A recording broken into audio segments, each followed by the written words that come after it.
Como sabemos, Colombia a lo largo de su historia se ha caracterizado por ser un país controversial, que ha tenido que idear siempre soluciones que, tal y como lo expone el profesor Hernando Valencia Villa, representan el próximo problema a solucionar. Reconocemos y a lo largo del desarrollo del siguiente trabajo, analizamos y evidenciamos las constantes estructurales que siempre han estado presentes en nuestra historia constitucional.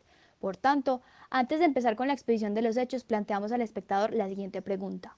¿Considera usted que lo correcto es siempre lo innovador o considera que si se mantienen los pilares fundamentales en un ordenamiento, todo siempre funcionará? Al final de esta presentación buscamos darle respuesta a esta pregunta y esperamos que tanto para usted como para nosotras quede claro la razón de nuestra decisión. El Acta de Independencia fue expedida el 20 de julio de 1810 en el Cabildo Abierto de Santa Fe y por José Acevedo y Gómez, Camilo Torres Tenorio y Miguel de Pombo. Esta carta fue de carácter confesional y seguía reconociendo la soberanía de Fernando VII, quien se encontraba apresado por Napoleón, por lo que se instauró una junta de regencia que administraba los territorios independizados. Gracias a esto, se estableció una forma de Estado federal con las provincias, cuya sede debía estar en Santa Fe, velando por la seguridad de la Nueva Granada. Se estableció así una Junta Suprema del nuevo Reino de Granada, donde se determinaba que se debía cumplir religiosamente la Constitución, y se declaró al pueblo como soberano. El Acta de la Federación de las Provincias Unidas de Nueva Granada fue expedida por presión de Antioquia, Cartagena, Neiva, Pamplona y Tunja sobre Nariño. Esta fue de carácter completamente confesional y en ella acordaron unirse a una asociación federativa que remitía a la totalidad del gobierno general las facultades propias y privativas de un solo cuerpo de nación, reservando para cada una de las provincias su libertad, su soberanía y su independencia en lo que no sea el interés común, garantizándose así a cada una de ellas estas preciosas prerrogativas y la integridad de sus territorios. Entre 1811 y 1815 se dieron en nuestro país 17 constituciones provinciales. Con estas se aseguró la reconquista española, dado que en este periodo se crearon tres partidos que se encontraban en un constante conflicto. Por un lado, estaban los realistas, al mando de Guayaquil, Santa Marta y Maracaibo, los centralistas, con Nariño al mando, y los federalistas, bajo el liderazgo de Camilo Torres y Francisco Araya. A continuación veremos algunas de las constituciones más representativas. En primer lugar, nos encontramos con la Constitución de Cundinamarca de 1811. Esta se distingue por la organización del poder político, enfocado en la ideología liberal tradicional. Esta organización contiene la figura del vicepresidente y 4 senadores, que preservan el cumplimiento de las normas y castigan cualquier acto contra el pueblo. En segundo lugar, nos encontramos con la Constitución de la República de Tunja de 1811. Dado que esta provincia se declaró independiente, expide su constitución el 9 de diciembre de este mismo año, en la cual consagra un Estado organizado con el concepto de tridivisión del poder público, llamando al Ejecutivo el presidente gobernador y reconociendo el carácter bicameral del Legislativo, el cual contiene al Senado y la Cámara de Representantes. En tercer lugar, nos encontramos con la Constitución del Estado de Antioquia de 1812. Esta fue promulgada el 21 de marzo y en ella se dispone que el Poder Ejecutivo lo lleva el presidente del Estado de Antioquia, el Legislativo contiene al Senado y la Cámara y el Judicial es representado por el Supremo Tribunal de Justicia. En cuarto lugar, nos encontramos con la Constitución de la República de Cundinamarca de 1812. Esta adopta la forma de gobierno republicana y dado que no reconoce como jefe de Estado de Cundinamarca al soberano español, se rompe la metrópoli. Adicionalmente, y al igual que en los anteriores ejemplos, el poder legislativo se fundamenta en el sistema bicameral. Además de los ya mencionados ejemplos, es importante resaltar otros instrumentos como la Constitución del Estado de Cartagena de Indias de 1811, que representa la Declaración de Independencia de España completamente, y las constituciones expedidas de 1815, que fueron completamente provisionales y entre las cuales se encuentran la del Estado de Mariquita, la Constitución Provisional de la Provincia de Antioquia, la nueva Constitución de Cundinamarca y la Constitución de la Provincia de Neiva. Aunque en la Ley Fundamental de Angostura, Bolívar convocó la expedición de una constitución 2 años después, esta misma puede ser considerada como un instrumento constitucional. La Ley Fundamental está caracterizada por ser fuertemente confesional, consagrar tanto la separación de poderes como el régimen de libertades, y por ser más organicista que dogmática.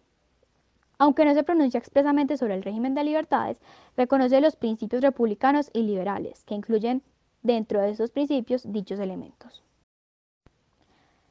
La Constitución de la Gran Colombia de 1821 también es conocida como la Constitución de Cúcuta. Esta fue resultado de la convocatoria que hizo Bolívar 2 años antes, en 1819, bajo el decreto de la Ley Fundamental de Angostura. Tras la expedición de esta, el Congreso ratificó a Bolívar como presidente y a Santander como vicepresidente. Hasta ese momento, Bolívar solamente operaba como un dictador a través de sus famosos decretos.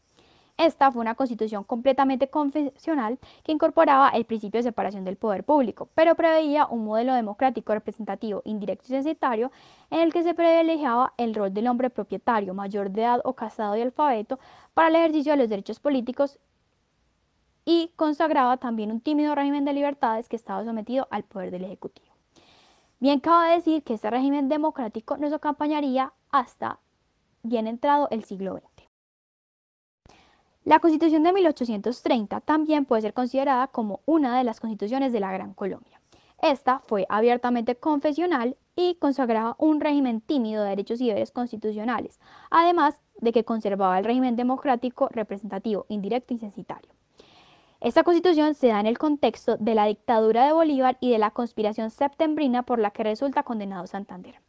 Aunque en efecto la nueva constitución se realizó, el 22 de septiembre y el 13 de mayo de este mismo año se convocaron e instalaron congresos separatistas en Venezuela y Ecuador, respectivamente, lo que causó el rechazo de la constitución, que termina aprobándose y teniendo una corta vida. La Ley Fundamental de la Nueva Granada de 1831 se considera como un puente entre la Constitución de 1830 y la Constitución de 1832. Esta ley fundamental se expide considerando que Venezuela se había independizado, y así se especifican los límites de este nuevo Estado. La Constitución Política del Estado de la Nueva Granada de 1832 es gracias a la cual Santander resulta electo como presidente, siendo aún de carácter confesional y limitando los derechos de ciudadanía. Establece un régimen democrático representativo, indirecto y censitario que consagra un tímido título de derechos que se refería exclusivamente a las libertades civiles y políticas reducidas. Esta constitución se da en el contexto de la muerte de Bolívar en Santa Marta. La primera constitución política de la República de la Nueva Granada fue expedida en 1843 y fue la más conservadora que tuvimos en el siglo XIX. Fue marcadamente presidencialista, abiertamente confesional y constitucionalizaba el principio de autoridad, lo que en ese sentido limitaba u otorgaba potestades al presidente de la República para limitar drásticamente los derechos. Esta constitución seguía consagrando una democracia representativa, indirecta y censitaria. La segunda constitución política de la República de la Nueva Granada, expedida en 1853, era también una constitución conservadora que permitía el juego político a los liberales y, en ese sentido, la apertura al proceso de la Confederación. Sin embargo, es una constitución que establece una cláusula general de competencia para las provincias, asegurando un proceso de descentralización importante que luego se consideraría en el 58, con la expedición de una nueva constitución. De esta manera, esta constitución sigue consagrando una democracia representativa, directa y censitaria, y unos derechos y libertades muy tímidos. La Constitución para la Confederación Granadina puede ser considerada como la primera de nuestro país que consagraba el federalismo. Esta establece una separación total entre la Iglesia y el Estado, además de que consagra un régimen de democracia directa y de sufragio universal, que sigue estando limitada para los varones. Además, consagra un régimen amplio de derechos y libertades individuales. Es importante mencionar que en este contexto se expiden cerca de 30 constituciones provinciales. La Constitución de los Estados Unidos de Colombia de 1863 es reconocida como la segunda que consagraba un sistema federal.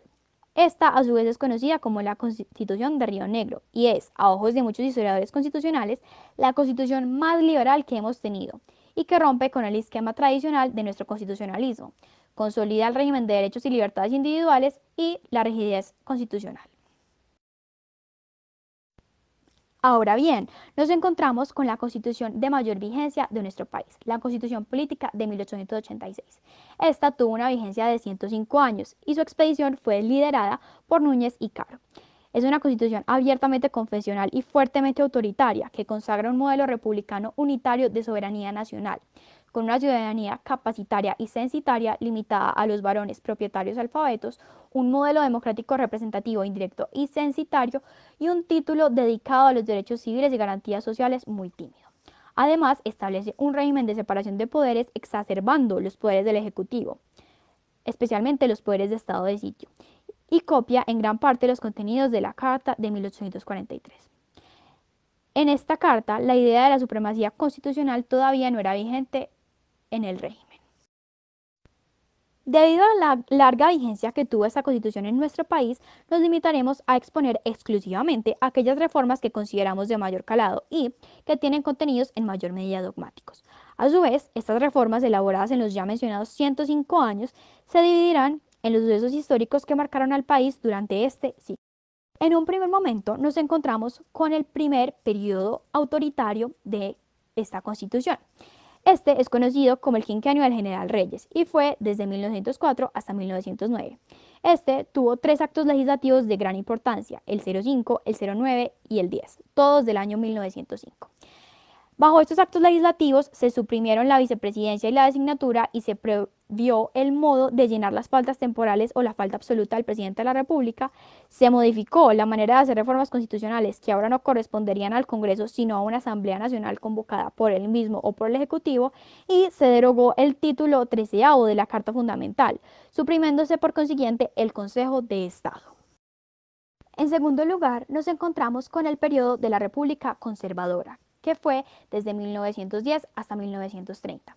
En esta se realizaron una serie de actos legislativos, pero el más importante fue el 03 de 1910, el cual incorporó el principio de supremacía constitucional y lo hacía fortaleciendo el control constitucional concentrado en manos de la Corte Suprema de Justicia, que ahora podía conocer tanto de la constitucionalidad de las leyes como de los decretos de estado de sitio que expedía el presidente.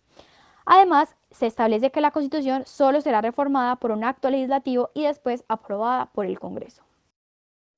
Posteriormente nos encontramos con el periodo liberal, el cual fue desde 1930 hasta 1946, y en el cual se presentaron una serie de reformas, entre las más importantes el Acto Legislativo 01 de 1936 y el 01 de 1945. En el primero de estos se presenta la reforma más vanguardista que sufre esta Constitución, la cual está orientada a la incorporación del Estado interventor con posterioridad al Estado de bienestar, a través de la constitucionalización del trabajo como derecho, del derecho a la asociación de huelga y de la función social de la propiedad. Esto es muy importante para la creación del sistema de redistribución de la propiedad rural en Colombia, la adopción de un sistema de relaciones del trabajo y la constitucionalización del régimen colectivo de trabajo. Esta reforma, además, cambia la manera de adquirir la nacionalidad colombiana. El segundo acto legislativo mencionado representa una reforma estructural del Congreso y el Ministerio Público. Además, reforma ciertas disposiciones frente a la composición y funciones del Consejo de Estado. De esta manera, también se establece la mayoría de edad a 21 años, tanto para hombres como para mujeres, sin embargo, dejando el derecho de ser elegido y elegir solamente reservado a los hombres. El siguiente periodo con el que nos encontramos es el retorno conservador, que va desde 1946 hasta 1953. Sin embargo, en este periodo no se presentan reformas de mayor calado. En entrada la mitad del siglo XX, nos encontramos con la dictadura de Rojas Pinilla, que fue desde 1953 hasta 1957. Rojas Pinilla expidió una serie de actos legislativos, siendo entre estos el más importante el 03 de 1954, en el cual se incorporó el concepto de ciudadanía universal y se modificaba la restricción de la ciudadanía solo a los varones para entregar el derecho de ejercicio político a las mujeres, el cual solamente podrían ejercer hasta 1957. Posteriormente nos encontramos con el famoso Frente Nacional, el cual tuvo lugar entre 1958 y 1974. Este se da por el Acuerdo de Benidorm, celebrado por Alberto Lleras Camargo, un liberal, y Laureano Gómez, un conservador. La reforma más importante que se da durante este periodo es el decreto que convoca al plebiscito que supone la instauración de este frente, el decreto 247 de 1957. En este se acuerda que los partidos políticos liberal y conservador se repartirán los cargos públicos y concertarán que se turna cada periodo presidencial. Posterior al Frente Nacional nos encontramos con el desmonte del Frente Nacional. Este periodo fue desde 1974 hasta 1990 y, aunque presentó varias reformas durante este periodo, la más importante es el Acto Legislativo de 1986, en la cual se consolida el proceso de democratización y descentralización en Colombia a través de la elección directa de alcaldes introducción de la consulta popular como mecanismo de participación ciudadana. Ahora bien, posterior al desmonte del Frente Nacional, nos encontramos con la Constituyente del 91, la cual expide la Constitución Política de la República de Colombia de 1991. Esta es una constitución de vanguardia, que no es propiamente ni liberal ni conservadora, en la medida en que la Asamblea Nacional Constituyente implica una concurrencia de la más variopinta representación de los intereses de Colombia: liberales, conservadores, la Iglesia Católica, las iglesias protestantes, indígenas, desmovilizados, representantes de grupos guerrilleros, entre otros. Lo que resulta en un instrumento bastante complejo, articulado a través de 13 títulos que se desarrollan en capítulos, artículos, parágrafos, incisos, numerales y literales, en una diversidad y complejidad de contenidos dogmáticos y orgánicos que suponen una modernización del poder público. Esta constitución implica 3 cambios fundamentales. La primera, la relación Estado-individuo, pues pasó de ser una soberanía nacional a ser una soberanía popular. Segunda, la concepción de los sujetos de derechos. Ya no es solo el varón, propietario, alfabeto, católico, sino todos bajo el principio de pluralidad y diversidad. Además, nos encontramos con el cambio del modelo democrático. Ya es mucho más complejo, no solamente representativo, indirecto y censitario. Además, esta constitución se da en el contexto de una crisis de institucionalidad, representada en la gobernabilidad, la fuerte incapacidad de hacerse, obedecer y satisfacer las necesidades por parte del Estado, reflejo de su falta de presencia y de cooptación de los demás actores del conflicto, de representatividad, pues los movimientos políticos en realidad no son plataformas de representación de los intereses de la sociedad civil ante el Estado, sino que representan sus propios intereses corporativos, y legitimidad, falta de correspondencia a los intereses de la sociedad civil con los intereses del Estado. Las personas no aceptaban el ordenamiento como propio. Además de la violencia, dado que confluían grandes factores sociales armados como las guerrillas, los narcotraficantes y los movimientos sociales. Dado que esta constitución se trata de la vigente actualmente en nuestro país, no nos remitiremos a sucesos ni a nuevas cartas que las reemplazan, sino a aquellas reformas que tengan una mayor trascendencia para nuestro constitucionalismo y, en concordancia a lo anterior, este periodo contemporáneo se desarrollará dividido en los presidentes por los que esta carta ha pasado. En primer lugar, nos encontramos con el presidente César Gaviria Trujillo, quien gobernó desde 1990 hasta 1994, y aunque realizó 3 actos legislativos durante su gobierno, ninguno de los 3 tiene verdadera trascendencia para el estudio de esta materia. En segundo lugar, nos encontramos con el presidente Ernesto Samper Pizano, quien gobernó desde 1994 hasta 1998. Él presentó 4 actos legislativos, de los cuales resaltamos 2: el Acto Legislativo 02 de 1995 y el Acto Legislativo 01 de 1997. El primero reformaba que los delitos cometidos por integrantes de las Fuerzas Armadas y con relación al servicio serían conocidos por las Cortes Marciales o tribunales militares. Además, el otro acto legislativo mencionado restablecía la extradición de los colombianos, eliminada en la Constituyente de 1991. En tercer lugar, nos encontramos con el presidente Andrés Pastrana Arango, quien gobernó hasta bien entrado el siglo XXI. Él gobernó desde 1998 hasta 2002, y aunque realizó 7 actos legislativos, resaltaremos 2 de ellos. El primero, el Acto Legislativo 01 de 1999 y el Acto Legislativo 02 del 2001. El primero habla sobre la expropiación sin indemnización por razones de equidad. Esto guarda relación con el desmonte de la tímida reforma agraria de la administración Lleras Restrepo y con la política de destrucción del campesinado tradicional y de apertura del sector rural al capitalismo financiero internacional. Esta reforma significa el fin de una promesa agraria democrática para el país, un conflicto social central de la historia de Colombia desde la rebelión de los comuneros. En segundo lugar, nos encontramos con la reforma acerca de la jurisdicción de la Corte Penal Internacional en Colombia. Esta define que el Estado colombiano nunca se ha sentido obligado a perseguir con seriedad las violaciones de las leyes y costumbres de la guerra imputables a todos los actores armados al sustraerlas del conocimiento de la CPI, durante los 7 años que acaban de transcurrir, que era y es la única interpretación defensable de la reserva formulada al incorporar el Estatuto de Roma al derecho interno.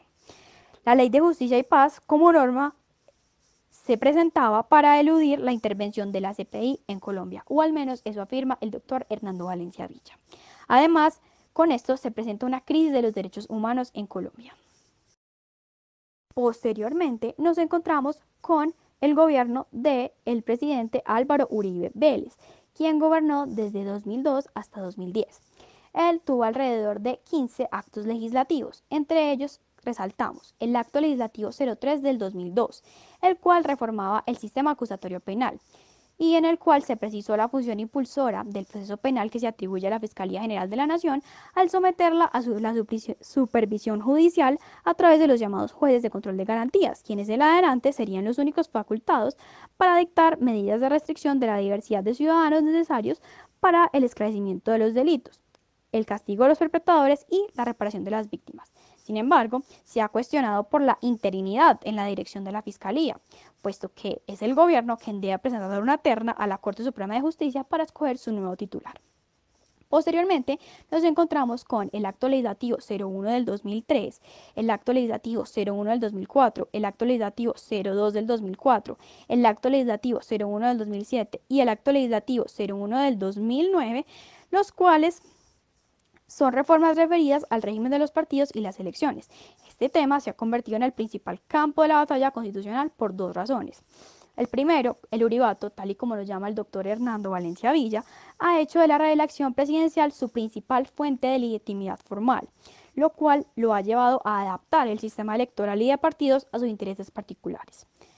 Segundo, el creciente escándalo de la llamada parapolítica o infiltración del narcoparamilitarismo a la clase política y en las administraciones públicas ha forzado al régimen a hacer unas concesiones estratégicas a la oposición democrática en esta materia crucial.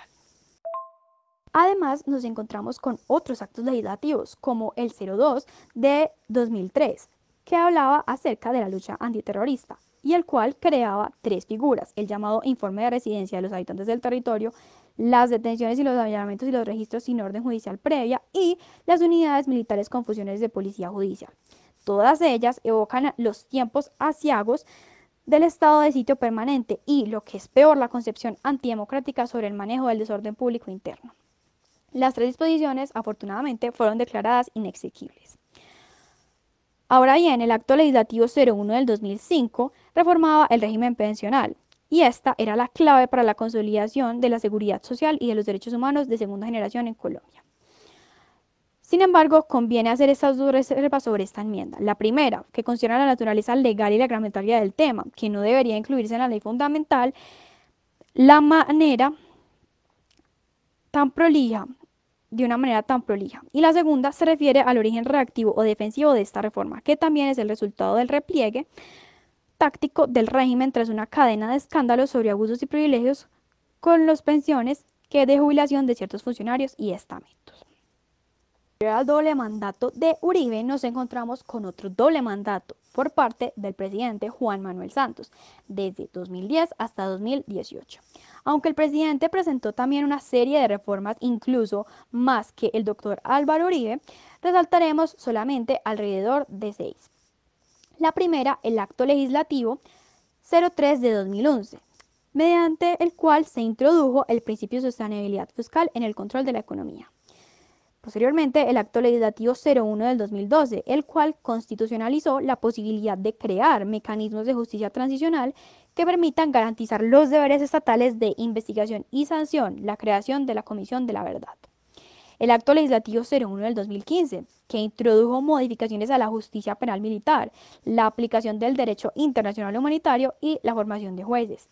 El Acto Legislativo 02 del 2017 introdujo un artículo transitorio relacionado con los parámetros de interpretación del acuerdo final respecto a los derechos internacionales humanitarios y los derechos fundamentales e incorporó el principio de buena fe. El Acto Legislativo 03 del 2017, el cual incorporó artículos transitorios relacionados con la personería jurídica del partido o movimiento político que surja del tránsito de las FARC-EP a la actividad política legal. Por último, el Acto Legislativo 05-2017, el cual adicionó el artículo 22A a la Constitución Política en relación con la creación, promoción, investigación, organización, instrucción, apoyo, tolerancia, encubrimiento o favorecimiento, financiación o empleo oficial y o privado de grupos civiles armados organizados con fines ilegales de cualquier tipo, incluyendo los denominados autodefensas paramilitares, así como sus redes de apoyo, estructuras o prácticas, grupos de seguridad con fines ilegales u otras determinaciones equivalentes. Por último, y para terminar con nuestra presentación, nos encontramos con nuestro actual presidente, el doctor Iván Duque Márquez, quien gobierna desde el 2018 hasta la actualidad. Bajo su gobierno se han expedido 5 actos legislativos, entre los cuales destacamos el 02 del 2019, el 03 del 2019 y el 04 del mismo año.